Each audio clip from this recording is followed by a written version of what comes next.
Verdrossenheit.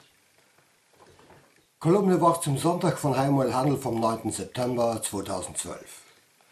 In vielen Ländern der Europäischen Union nimmt die Politikverdrossenheit zu.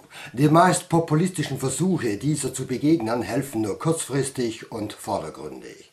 Die tiefe Vertrauenskrise hat sich in weiten Teilen der Bevölkerungen eingegraben. Aus dem Misstrauen gegen den Staat, vor allem die Parteien und einzelne Politiker gegen die Manager und Spekulanten, kann leicht eine unkalkulierbare Haltung erwachsen, die rechtsextreme Strömungen begünstigt, sodass nationale bzw. chauvinistische Politiken extrem erstarken, Fremdenhass zunimmt, das muss nicht einmal rassistisch sein, und zugleich eher versucht wird, sich selbst noch ein Stück vom Kuchen zu holen, wo und wie immer das geht.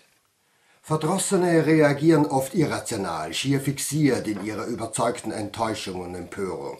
Empört euch ist nur dann gesellschaftlich begrüßenswert, wenn die Empörten nicht nur wütend ihrem Zorn unartikuliert Ausdruck geben, sondern ihn politisch kanalisieren. Bei den meisten führt das bedauerlicherweise zur Unterstützung von Rechtsextremen, Nationalisten, Populisten und Chauvinisten. Wolfgang Schüssel hat in Österreich mit seinem Regierungsbildung-Coup mit Jörg Haider einer Partei zur Regierung verholfen, die viel versprach.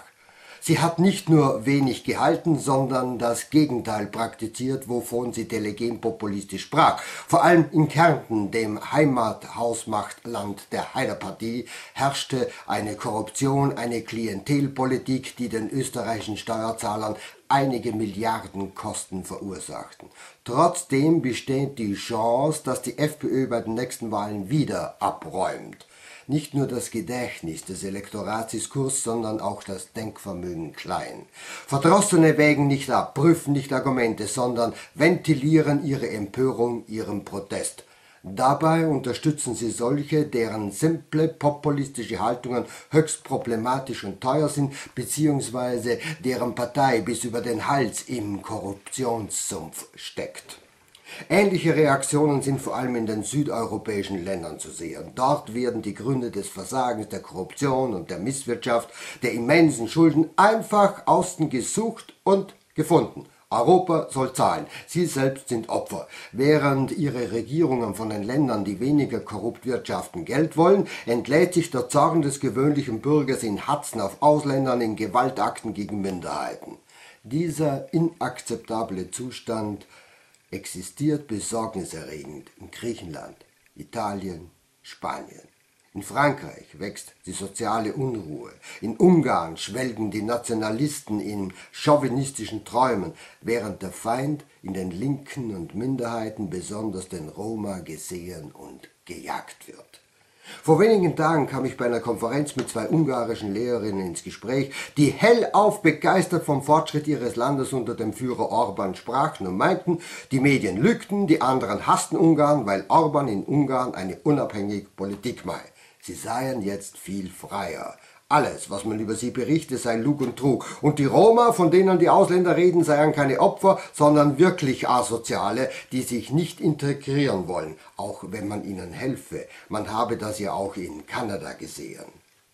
Mir kamen diese Frauen, Angehörige der Bildungsschicht, die mit dem Glanz überzeugter wie Sektenmitglieder lobpreisten, wie Verdrossene vor, die sich in einen eigentümlichen, bornierten Enthusiasmus geflüchtet haben. Der verengte Blick auf die Realitäten, die Pflege von simplen Feindbildern, der Ausdruck von Wut und Zorn sind die Ingredienzien für eine fatale Politik. Sie prägt auch Rumänien, wo nicht nur die Korruption blüht, sondern wo auch Maßnahmen vom Volk bestätigt und gerechtfertigt werden, die praktisch eine Aushebelung des Rechtsstaates europäischen Verständnisses bedeuten. Und was macht die EU?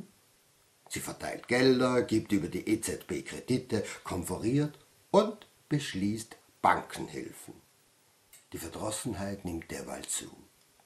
Quo vadis?